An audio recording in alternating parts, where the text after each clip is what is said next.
Hey guys, it's Bree and welcome back to another video.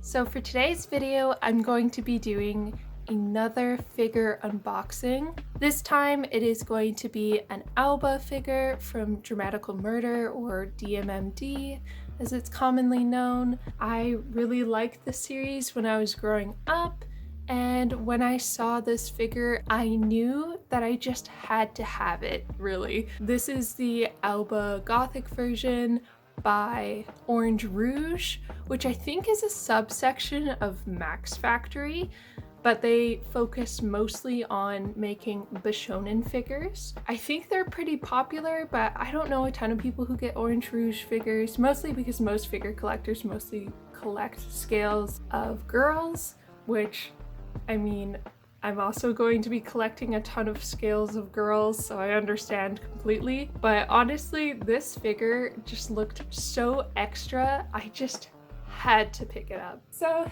the box is this very elegant black color that has a nice photo of the figure on the front. And then on the sides, we have this kind of fancy, it's like lace almost texture on the side, as well as a checkered black and gray background. On the back, there are more pictures of the actual figure itself. It's so extra, I can't believe I picked this up. And on this side, we have more of that kind of floral lace-ish texture. I just want to say I actually picked this figure up from Solaris Japan, pre-owned. It was in really good condition, so I wasn't really worried about the price. The price ended up working about to being the same as what the release price was, which I was fine with paying, because if I would have known about this release at the time, I would have bought it then.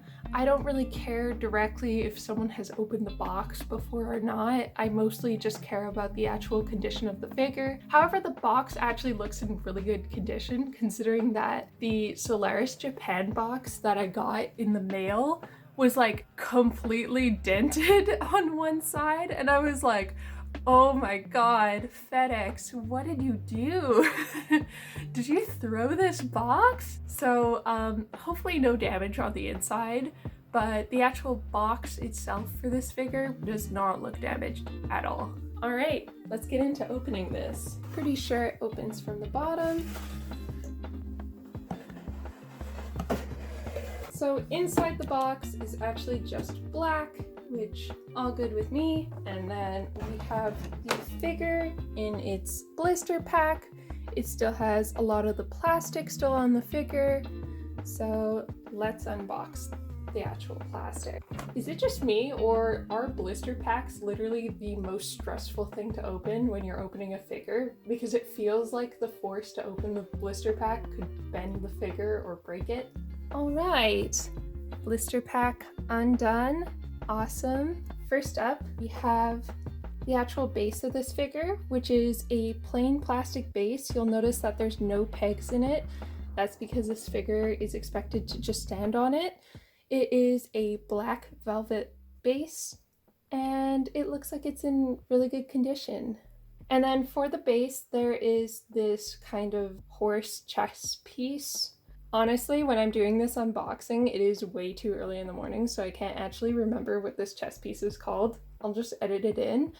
But yes, it is this nice, heavy, black plastic material, a very glossy finish. Hopefully you can't see me in the reflection. Oh my god. Just goes here. And then with the actual figure, it comes with a little Ren figure who is wearing this fancy little hat and cravat, as well as these silver booties. I just love this little Ren. He is sticking out his tongue, and it's so cute. Oh my god. Yeah, I just love how fluffy his tail looks. He's like the cutest dog ever. Just gonna put him right here. And then as for Aoba, he still has some plastic on him, so I'm gonna take him off. Most stressful thing ever is that I have to get off his head and his hand at the same time, I think. And there we go. Aoba is now out of his plastic, and now I can really appreciate him. First of all, The actual outfit colors are so nice. It is this white pearlescent coat with blue pearlescent details as well as translucent feathers all over it that have been dusted with this gold iridescent paint, which is so beautiful. And for the figure himself, his face is very nicely detailed. I'm sad that I don't really have a camera that picks this up really well. I'm just using my phone camera, so the quality is not going to be as good as I wish it could be. His face looks incredibly dashing with the hat being tilted forward. I had to assemble his head and his hand at the same time, where like you have to put them back into the pegs at the same time so that they overlap each other. It was really easy to do. Honestly, this whole figure was like super easy to construct because there's only one peg on him and it's on his arm to go into the chest piece, and that's it. As you can see, he is wearing this almost regal outfit overall. I already described the coat, but he is wearing a vest on the inside that is gold and pale blue, and then he actually is wearing this kind of white buckled collar choker, I guess, and underneath it there is a gold cross, which is really cool detail. I'm gonna get a full picture of the figure. Now you can see his actual boots, which are these white shiny boots with silver details and blue at the top with gold, I guess, buttons on it and gold details on the blue part, which is really nice. They are these kind of heeled boots. From the side, you can get a better idea about his posture. He is leaning back on the chest piece. You can see that there's kind of like a ruff at his hip of just these clear feathers that are all over his outfit. There's also feathers at the bottom of his coat. Again, they are dusted with this kind of gold iridescent paint, which is so beautiful. I love that the feathers are this like purple to light blue gradient too. Also, his very distinctive mullet is tied back into a ponytail, which really completes this look because it's so dashing and sleek, just like the outfit. Not much to say about the back of this figure other than the coat actually has a fitting in the back with blue and gold buttons, as well as you get to see more of the actual chest piece. I just moved the camera a little bit closer so that you can get a close-up of his face.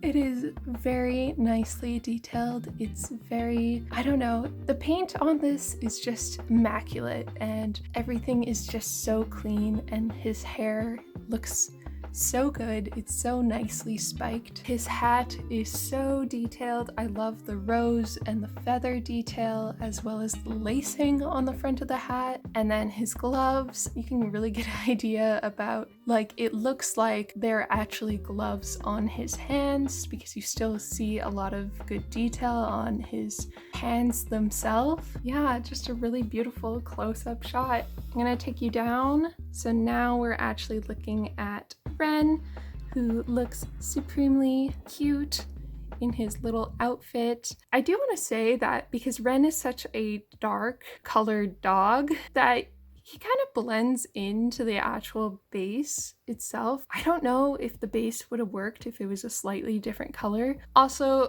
just a correction from before, when I was looking at the base, I thought that it was black velvet, but it is actually a dark navy blue velvet, which is very nice. But yeah, I kind of wish that Ren didn't blend into the base so much so that he could stand out more, but I don't know what they could have done to make him stand out more, maybe other than changing the color of the actual chest piece to something else, but I don't know what would have worked. So really minor complaint with this figure that is otherwise just the most gorgeous thing that I own. I'm gonna try and take some photos of this figure in some better lighting and hopefully insert it in, but I hope that you enjoyed this kind of chaotic and maybe lower quality figure unboxing.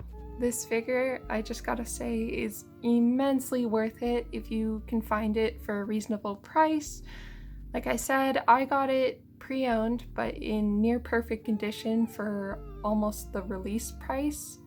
I think it was like maybe $10 off the release price, like $10 more, which I was like, whatever, it was released a few years ago. I'm willing to pay $10 more for it. So I know that after release, figures often go up in price, so definitely not the most egregious price increase that I've seen on a figure. So definitely happy that I picked it up. And I would highly recommend, if you have any interest in this figure, that you do the same. If you see it for a good price, just pick it up. It is so worth it. Anyways, I hope that you enjoyed this video, and I hope that you have a great day. Bye!